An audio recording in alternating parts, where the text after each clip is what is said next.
আসসালামু আলাইকুম বন্ধুরা, কেমন আছেন? এই যে সাথে আরও একটা কাঁচা বাজার, গ্যালান্সিরাই মার্কেট। একদম ফ্রেশ ফ্রেশ সবজি। জি,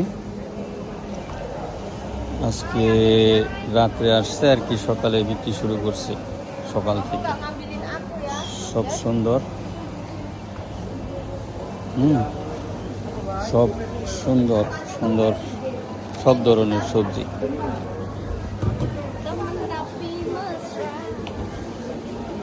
প্রচুর সবজি, যে সারা বছর সবসময় একই রকম সবজি এবং সব ধরনের সবজি সিঙ্গাপুরে পাওয়া যায় সারা বছর।